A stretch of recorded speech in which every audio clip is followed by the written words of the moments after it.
Today, we are going to be talking about inflation. We're going to be talking about inflation, which, as you can see, it's all over the news. Today, CNN reports this is the worst inflation in nearly 40 years, but it was not so much worse back then. Another article on Bloomberg. Bloomberg says U.S. inflation shows more staying power after hitting 7% in 2021. Inflation is getting bad in some areas. Of course, we're starting to see some scapegoating of inflation. It's funny. You see the White House right here, the White House. The White House and the Biden administration, they'll spike footballs and take credit for, I guess, alleged job gains. This was tweeted a few days ago. Under President Biden, the economy has created more jobs per month than any other president ever. So on one hand, when things seem to be going good in some areas, the politicians, they like to spike the football. But then when it comes to the issue of inflation, then they got to find some scapegoats. According to Jen Psaki, the four big companies control 50+% of meat processing. These middlemen use their position to overcharge grocery stores and ultimately consumers. This is something that Elizabeth Warren has been big on. I've actually been reading, speaking of which, I've been reading lately about the history of Iran. One of the books I've been reading is right here, Eternal Iran. Cannot find it on ebook like I usually do with most of my books. But in that book, it talks about how, where is it? It talks about how during the 70s, the Shah got very involved in the Iranian economy. He had a very ambitious economic policy. He wanted to invest a lot in infrastructure and public works and industrializing to the point where he had to twist the arms of OPEC to raise oil prices overseas to bring in more revenue. And when that was not enough, the Shah fired up the printing presses to print more money in order to build all his infrastructure plans and his ambitious economic policy.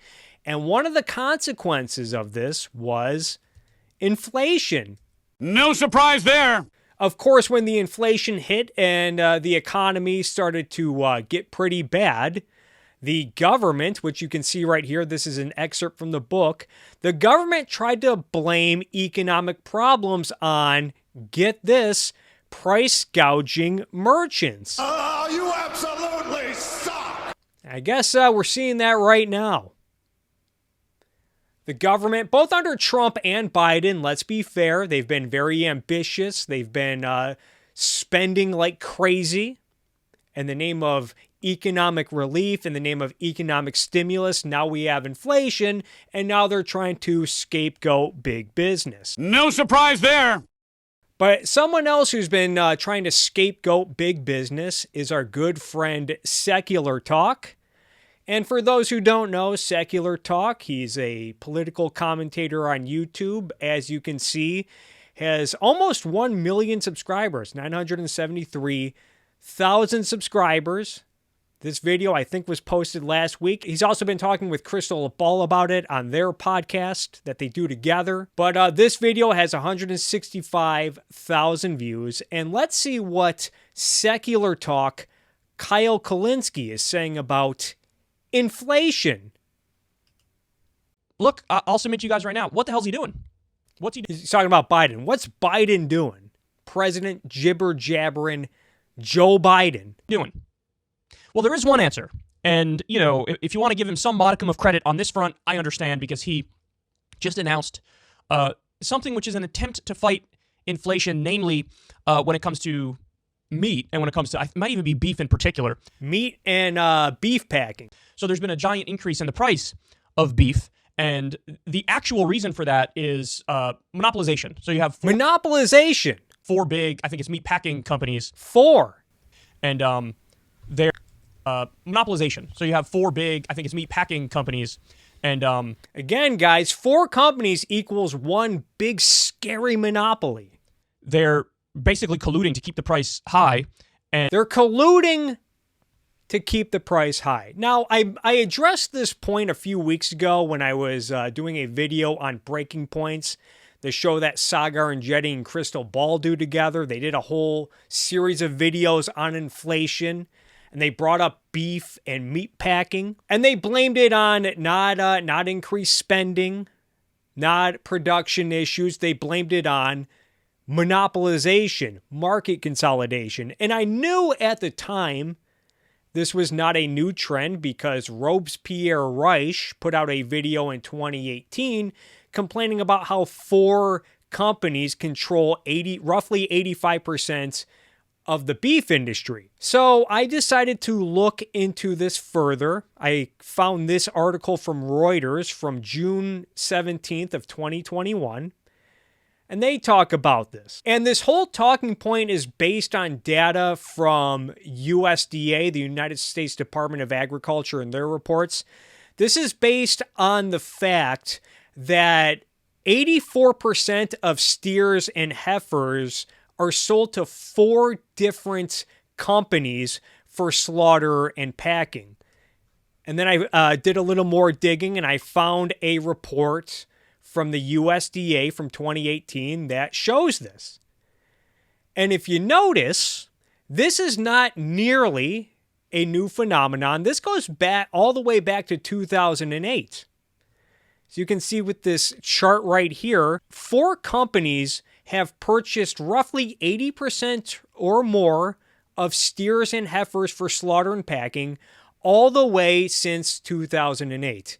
In other words, these beef packing monopolies have bought over 80% of steer and heifers for the last 13 years, and coincidentally, they suddenly realized, holy shit, we can just jack up prices.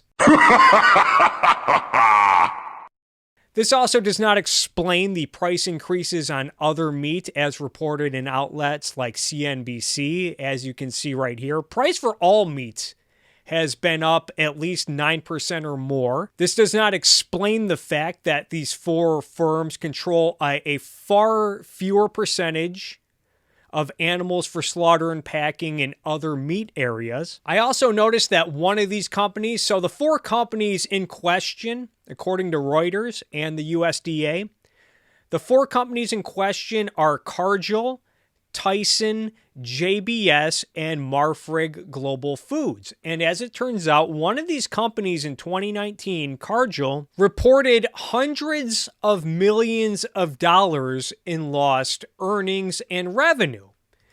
Meaning that Cargill had this monopoly power for a decade at this point, yet even came short, even prior to COVID lockdowns. Now, going back to what Kyle says, he blames this on collusion. He literally said they're colluding. And as it turns out, according to the USDA, if we're relying on data from the USDA, we also have to consider that the USDA has been monitoring prices for decades. As you can see right here, the USDA, one of their divisions, investigates complaints alleging anti-competitive behavior such as collusion, price fixing, failure to compete, buyers acting in concert to purchase livestock, and so on, saying that in 2018, price monitoring activities identified 14 outliers in the fed cattle markets and 30 outliers in hog markets. In reviewing these price differences, the USDA determined that in each instance, it could attribute price anomalies to external market factors, such as weather conditions or other circumstances. Additionally, according to this Reuters article from June of 2021, the USDA announced that it planned to strengthen its enforcement of a 100-year-old federal act intended to protect farmers and ranchers from unfair trade practices. So we've had the USDA monitoring price fixing for years, and apparently last year they announced that they were going to strengthen their enforcement of price monitoring. Meanwhile, we have no evidence to suggest that these companies are colluding, yet we still have commentators like Secular Talk saying that this is what's going on. But my guess is, and I'm no expert on this stuff, but a variety of sources seem to suggest that a huge reason for the increase on meat, particularly beef, is because of production issues. And a reason why I say this is because going back to that USDA report in 2018, this is a report from 2018, pre-pandemic, says beef packers, both large and small, continue to express concern that although cattle suppliers are plentiful, they may not have enough skilled and unskilled labor to enable them to operate plants at required capacity. Meat packers, both large and small, were expressing concern over potential labor issues. According to the Reuters article, a large Tyson Foods plant in Holcomb, Kansas, closed for 4 months following a fire on August 9th, 2019, that reduced U.S. beef production and removed a market where farmers could sell their cattle. The second disruption occurred as COVID-19 spread last year, causing slaughterhouses nationwide to close to contain outbreaks of the virus among workers. Finally, in May of last year, JBS detected a ransomware attack on its system that temporarily closed all of its U.S. beef plants. Additionally, a recent article by CNBC also talks about production issues in the beef industry, saying at the same time, processing facilities have dealt with labor shortages that have reduced their capacity to process meat at the same clip as before the pandemic. This reduced production came as demand for beef returned from both consumers and restaurants, forcing prices higher. It also mentions how the price of chemical fertilizers that help grow the feed that cattle eat to the cost of the materials used to package meat for sale to consumers, every aspect of the beef supply chain has become more expensive.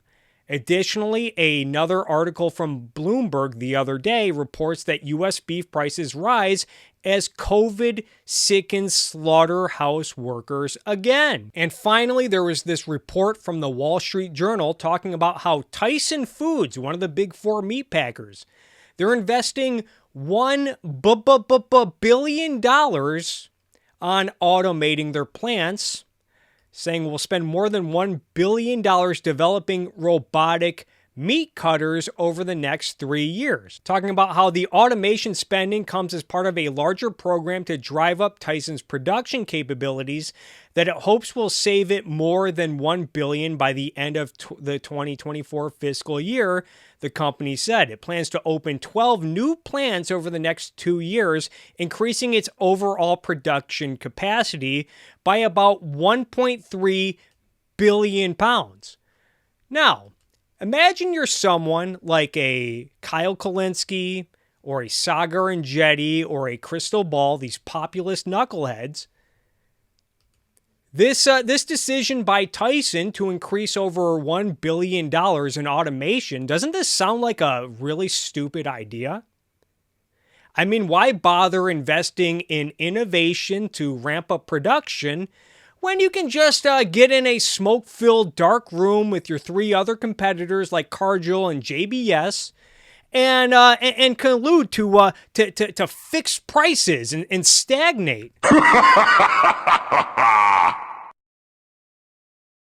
And so Biden announced, look, we need more competition in order to lower those prices. And so he's doing a $1 billion initiative to try to, have other meat producers and other meat packers who are smaller in size, have the government subsidize them so that you can have more competition, therefore destroying the monopolies' hold on the game. And so is that a good idea? Sure. I mean, it's a step in the right direction. So Secular Talk is asking, is it a good idea to subsidize smaller meat packers to compete with these big scary monopolies? Woo! Subsidizing businesses for the sake of creating competition, because apparently 4 companies is not enough competition. They're doing this in hopes that competition will lower prices to compete with the big, scary monopolies. Now, let me ask you guys this. If a business can make money off direct subsidies from the government, what incentive do these companies have to lower prices? Really makes you think. If a business can just schmooze with politicians to get money from the government, do you think these companies will be more likely or less likely to appeal to customers via price cutting going forward? I'm leaning toward less likely because there are plenty of examples of this throughout history. You don't even have to go far outside of agriculture to see this. The sugar industry, for instance, the price of sugar in the United States is much higher than the price of sugar outside of the United States, sometimes twice as high. This is a chart from a report from the American Enterprise Institute.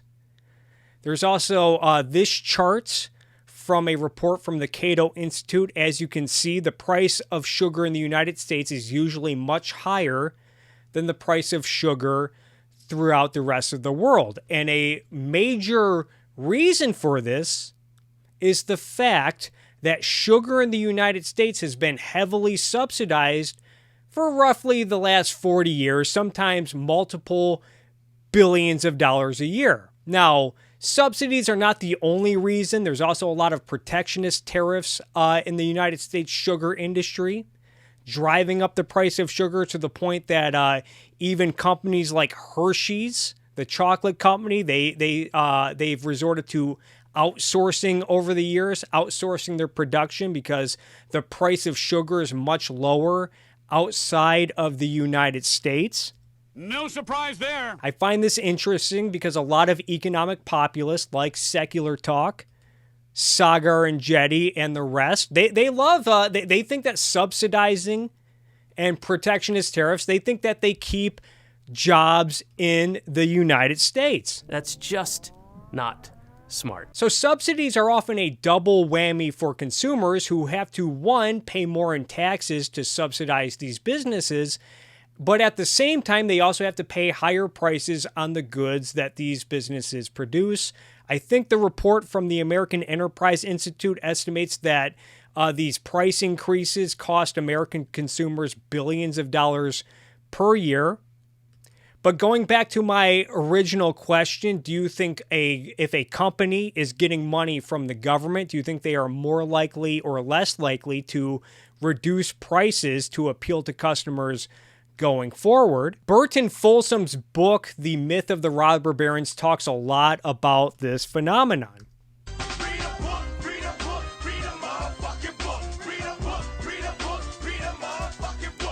Now, I've referenced this book in a variety of videos in the past.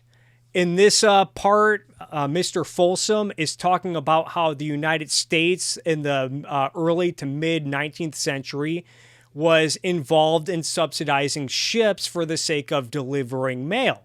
And as it turns out, the subsidized ships generally had higher prices on delivery and shipping than the unsubsidized ships, usually provided by guys like Cornelius Vanderbilt. This also happened in the railroad industry when the United States government got more involved with railroads.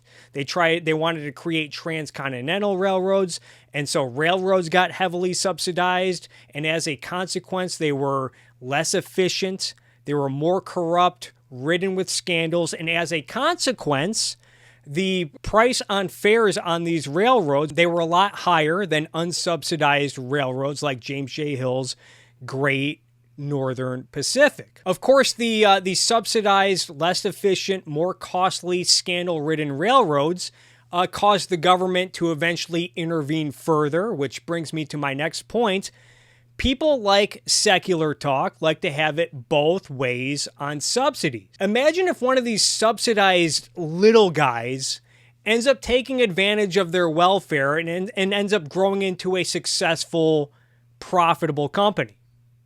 What do you guys think is going to happen in the future?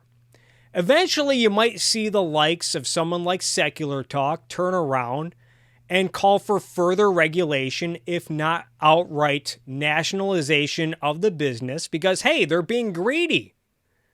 They're being greedy with all the profits they're making, and on top of that, we the taxpayers funded them.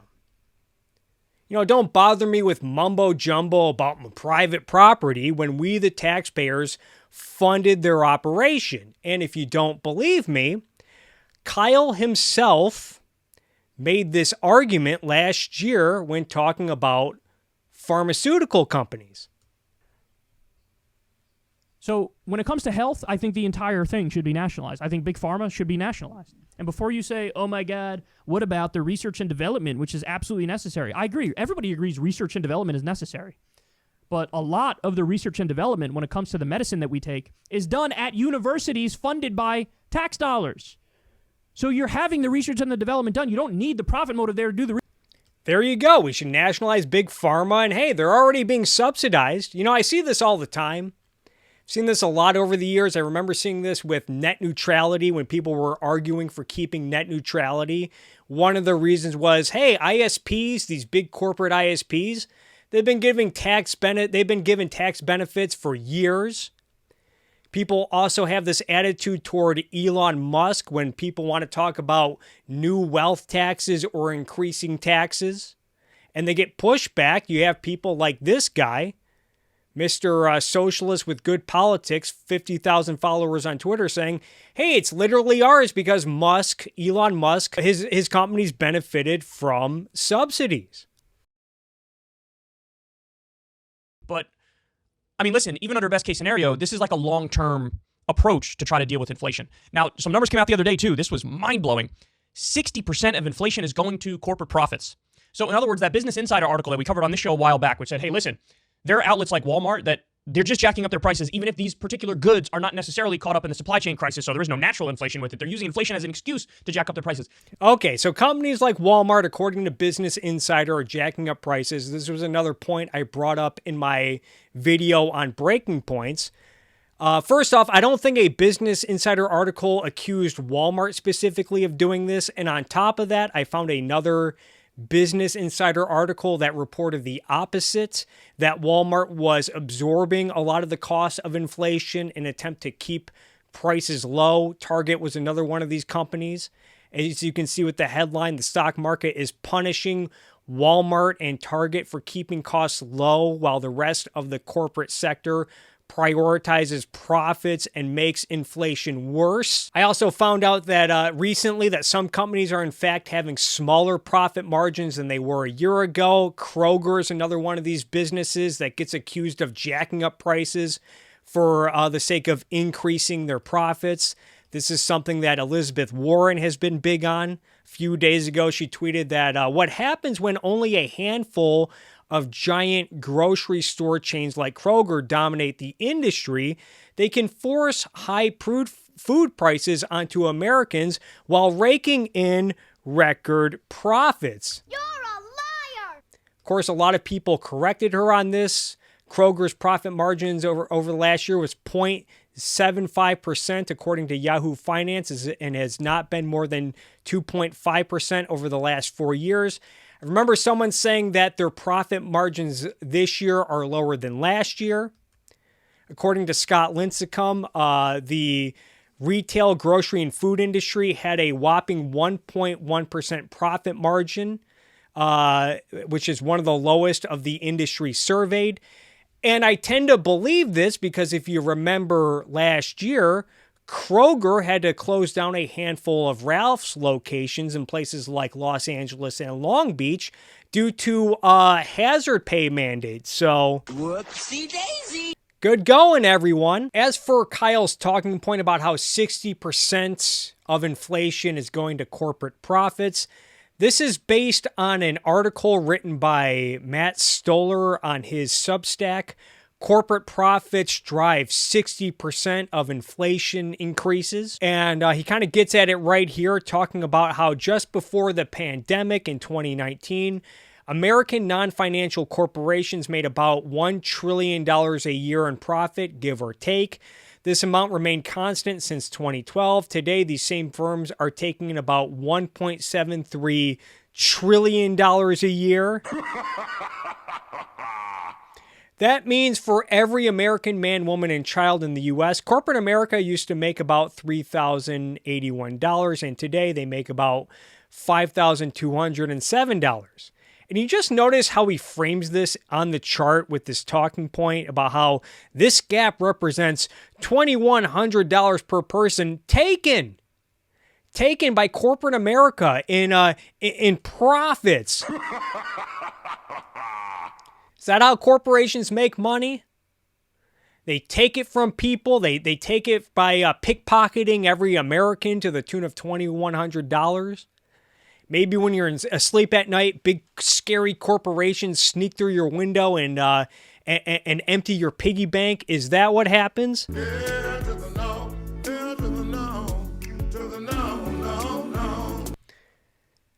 Maybe in some sense, Stoller has a point. After all, a lot of the COVID relief money did go to a lot of corporations. I think the airline industry got roughly $73 billion in relief. A lot of the PPP loans, $1 trillion in small business PPP loans, a lot of that went to small LLCs and incorporated businesses. So maybe some of these corporations did get a lot of money from direct payments from the government. Could also be the case that a lot of this new COVID relief spending, if corporations that got PPP loans, if they gave that money to their workers, a lot of those loans were forgiven. Could also be the case that Americans took a lot of their stimmy checks over the last couple of years, which according to this CBS article, those stimulus checks have been roughly cost $800 billion total at this point. Got another $567 billion going to the unemployed. Not to mention all the workers who got the PPP money. So people like Kyle demanded that we send Americans checks because, hey, families are struggling and they need relief. Okay. Then those struggling Americans probably turned around and spent that money on stuff like food and groceries.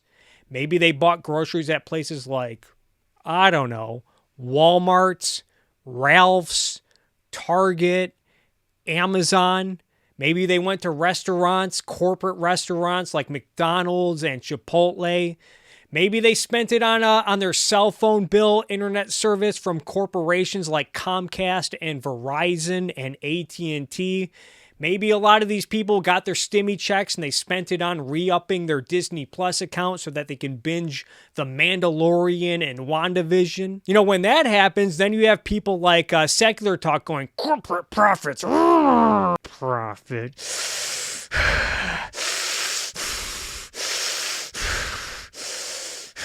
And who knows what workers who got subsidized with PPP loans or unemployment insurance, who knows what they spent their money on?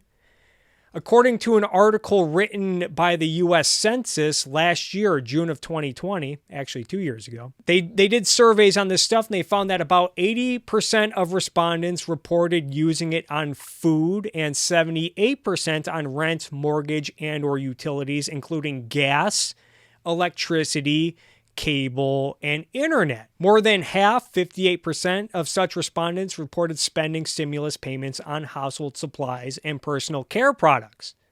Another 20% reported spending money on clothing. Where do you guys think people get their clothing from, other than big, scary corporations? But you could probably say, okay, this might be a little outdated, June of 2020.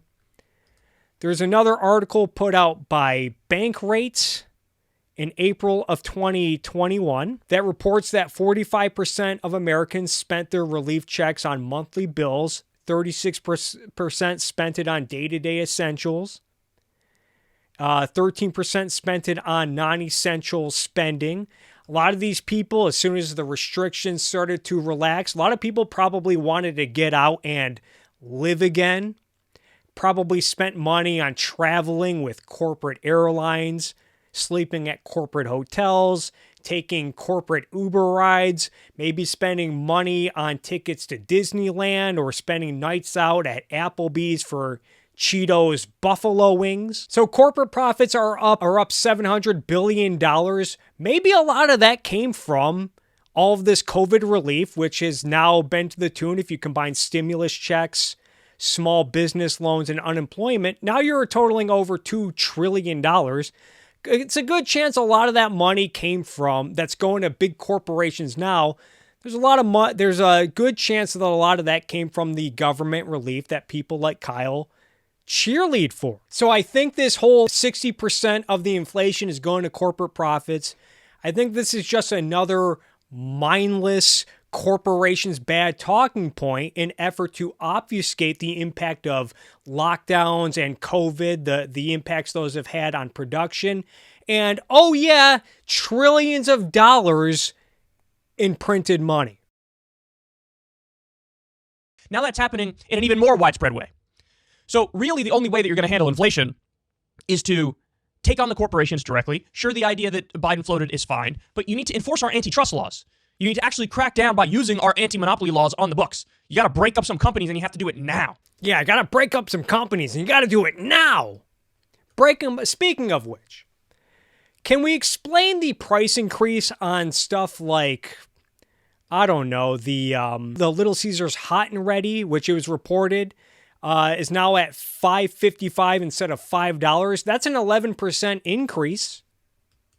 Are we going to see people like Secular Talk, people like Elizabeth Warren and Jen Psaki and Jibber Jabber and Joe Biden explain this? Are we going to see them make baseless claims that Little Caesars just met up with Domino's and Pizza Hut and Papa John's and Hungry Howie's and Jets and Sparrow and said, hey, look, guys, let's all agree to raise prices because these dumb Americans will think it's inflation.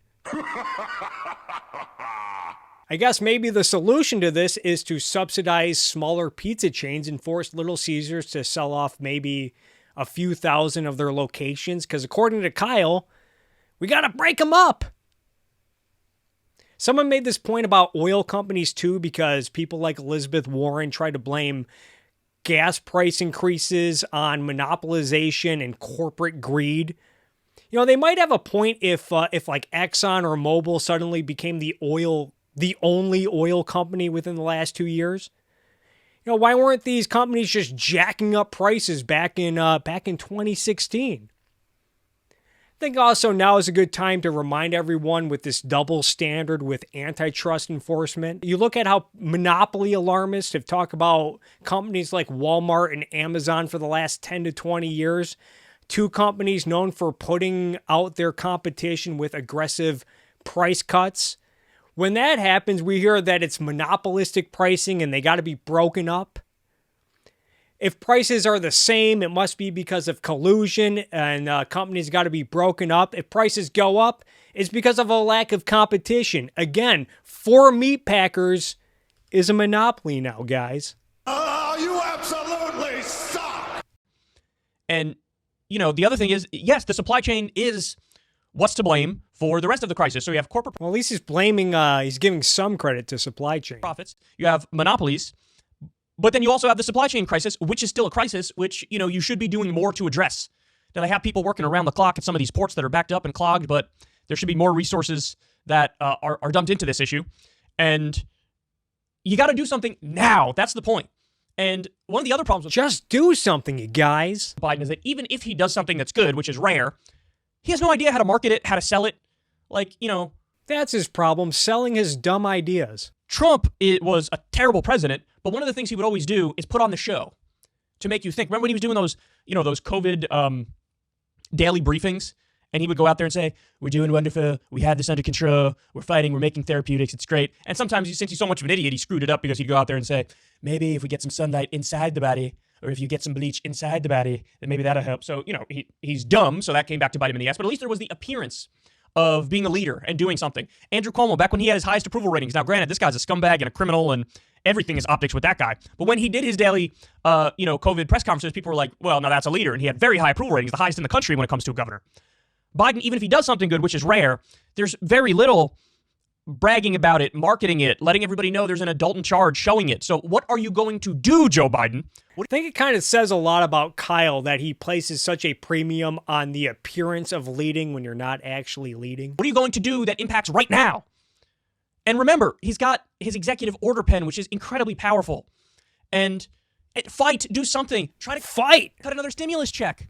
Here we go. Try to cut another stimulus check. Make a big show of it. Trump tried to do that through... Yeah, get another stimulus check to everyone. Yeah, just print more money.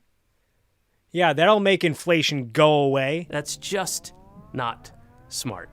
Hopefully this time people don't spend their stimulus checks on products and services made by big greedy corporations so they don't have to hear this goof bitch about how profits are up. Through executive order at one point. You should try to do the same thing. You should call a press conference about it. And if you can't do it through executive order, then try to do it through regular order and call the Republicans in and Just wants the president to rule by decree. and put pressure on them. Do a press conference where you say, look, we need 60 votes in order to get this through. We're going to try to get a $2,000 stimulus check to everybody. I'm here to tell you, I'm on board. Every Democratic senator is on board. And look, we got holdouts in the Republican What's the worst that could happen if the president could just write checks to everyone via executive order? Party. Maybe I could get one or two. But hey, you American people, maybe you should pick up the phone and call these Republicans and tell them you need another stimulus check because I'm ready and willing and waiting to get you another stimulus check. But these guys are obstructionists. This guy wants to get money out of politics. Oh, the president should just issue checks via executive order. Sons of bitches don't want to help the American people in any way, shape, or form. I'm here to help the American people. I'm here to be a leader. I'm here to guide the process. I want to give you $2,000. I want to do that right now. I understand the hurt that's out there. I understand the struggle and the pain that's out there. I understand that people are having a hard time getting by. I understand what inflation is doing to your wallet. I understand how bad the economy is for the average Joe and Jane. Well, I'm here to fight for you. I'm here to do the right thing, and I'm not going to stop until I get it done. But I need your help in the process. Pick up the phone, call, let everybody know, hey, support President Biden's $2,000 stimulus checks and do it right now. Do something. Give me some appearance of leadership. I wonder what Republicans Kyle thinks will flip on the issue of stimulus checks over a few phone calls. Actually sign some executive orders that might help people. I mean, we talk about it all the time on this show, but when it comes to the student loan debt crisis, you got nearly $2 trillion in the student loan debt crisis, which is nothing but an anchor tied to the ankle of an entire... Yeah, now he's bringing up the student loan debt crisis. I wonder if subsidizing student loans in public universities over the last half century have any role in the cost of tuition and education going through the fucking roof. Generation, you can get rid of all that with the stroke of a pen. You want to talk about a stimulus for the American economy? Well, that would help massively. How many people have not been able to buy their first house or haven't been able to get a new car or haven't been able to participate in the economy in a more normal fashion because they're so held back by student loans? Now, thankfully, housing is another industry that's heavily subsidized. Right now, there's they temporarily extended the pause. Okay, good, I'll take it. They were going to have to start on, February 1st or something like that. But no, permanently eliminate it. Go out there, sign an executive order. You know what? We're done with this. No more student loan debt. We're wiping the debt slate clean. And by the way, I'm going to do an executive order which does rolling student loan debt elimination, which is effectively free college. Do something, Joe Biden. Do something. And he's not. I don't know what planet this guy lives on where you think, somehow people are going to start liking you when you haven't done Dickie McGee's act since the $1,400 check last year? God, I wish that were true. But doing Dickie McGee's acts? I mean, get out of here with that. People are saying, what have you done for me lately? And the answer is bupkis. You haven't done anything. Yeah, but I guess in Kyle land, spending the most money, more money than any other president in U.S. history for 1 year in your first year, only to have some of your agenda blocked and restricted by 2 Democrat senators from red states is doing nothing.